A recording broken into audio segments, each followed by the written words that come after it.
গত বৃহস্পতিবার সংসদে একটি ঐতিহাসিক দিন ছিল। সংসদের ইতিহাসে খুব কম সংখ্যকবারই সরকারি দল এবং বিরোধী দল একই বিষয়ে একমত হয়েছে। 1991 সালে সংবিধানের একাদশ এবং দ্বাদশ সংশোধনীর মাধ্যমে সরকারি দল ও বিরোধী দল একমত হয়ে রাষ্ট্রপতি শাসিত সরকার থেকে সংসদীয় ব্যবস্থায় সরকারি পরিবর্তনের জন্য সংবিধান সংশোধন করেছিল। এরপর এই ধরনের ঐকমত্য খুব একটা দেখা দেয়নি। সাম্প্রতিক জ্বালানি পরিস্থিতি মোকাবেলায় করণীয় নির্ধারণ একটি কমিটি গঠন সরকারি দল ও বিরোধী দল একমত হয়েছে। মাননীয় সংসদ নেতা এবং মাননীয় বিরোধী দলীয় নেতা এই কমিটির সমসংখ্যক সদস্যদের নাম প্রস্তাব করেছেন।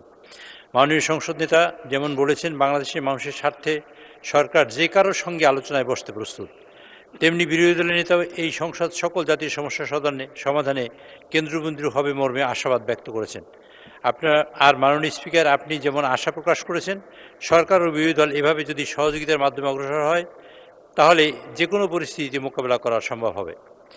তাই আমার প্রস্তাব, মাননীয় স্পিকার, মাননীয় সংসদ নেতার অনুমতিক্রমে এবং মাননীয় বিরোধী দলীয় নেতার প্রস্তাব মতে সংসদ নেতার পক্ষে আমি মোহাম্মদ নুরুল ইসলাম 110/2 বাংলাদেশ জাতীয় সংসদের চিফ হুইপ প্রস্তাব করছি যে গণপ্রজাতন্ত্রী বাংলাদেশের সংবিধানের 76 অনুচ্ছেদ অনুযায়ী জাতীয় সংসদের কার্যপ্রণালী বিধির 266 বিধি অনুসারে সাম্প্রতিক জ্বালানি নিয়ে উদ্ভূত পরিস্থিতি মোকাবেলায় করণীয় সম্পর্কে সুপারিশ সহ সংসদে রিপোর্ট প্রদান এ নিমিত্তে নিম্নলিখিত মাননীয় সংসদ সদস্যগণের সমন্বয়ে নিম্নবর্ণিত কার্যপরিধি ও মেয়াদ সহ 10 সদস্য বিশিষ্ট ত্রয়োদশ জাতীয় সংসদের বিশেষ কমিটি গঠন করা হোক।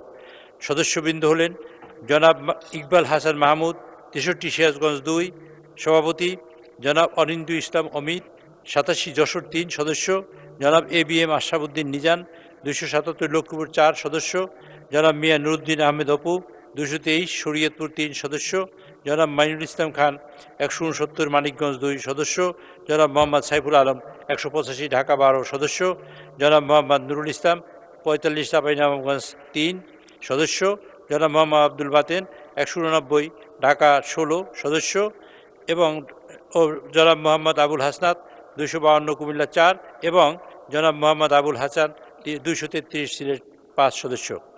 এই কমিটির পরিধি হবে সাম্প্রতিক জ্বালানি উদ্ভূত পরিস্থিতি মোকাবেলায় করণীয় সম্পর্কে সুপারিশ সহ সংসদে রিপোর্ট প্রদান করা। কমিটির মেয়াদ কমিটি গঠনের বিজ্ঞপ্তি প্রকাশের তারিখ হতে 30 দিন। মাননীয় স্পিকার, আপনাকে ধন্যবাদ। মাননীয় সদস্যবৃন্দ, মাননীয় চিফ হুইপের উত্থাপিত প্রস্তাবের উপর সংসদের সিদ্ধান্ত প্রয়োজন। কার্যপ্রণালী বিধির 292 ও 293 বিধি অনুযায়ী সিদ্ধান্তের জন্য প্রস্তাবটি আমি এখন সংসদের ভোটে দিচ্ছি।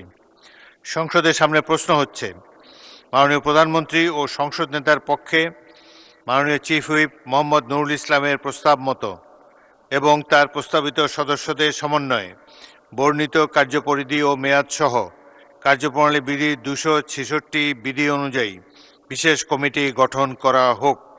যারা এই প্রস্তাবের পক্ষে আছেন তারা হ্যাঁ বলুন, যারা এই প্রস্তাবের বিপক্ষে আছেন তারা না বলুন। আমার মনে হয় হ্যাঁ জয়যুক্ত হয়েছে, হ্যাঁ জয়যুক্ত হয়েছে, হ্যাঁ জয়যুক্ত হয়েছে। অতএব প্রস্তাবটি সংসদে সর্বসম্মতিক্রমে গৃহীত হল এবং সাম্প্রতিক জ্বালানি নিয়ে উদ্ভূত পরিস্থিতি মোকাবেলার করণীয় সম্পর্কে সংসদে সুপারিশ সহ রিপোর্ট প্রদান করার জন্য কার্যপ্রণালী বিধির 266 বিধি অনুযায়ী বিশেষ কমিটি গঠিত হল। এই কমিটির মেয়াদ কমিটি গঠনের বিজ্ঞপ্তি প্রকাশের তারিখ হতে 30 দিন।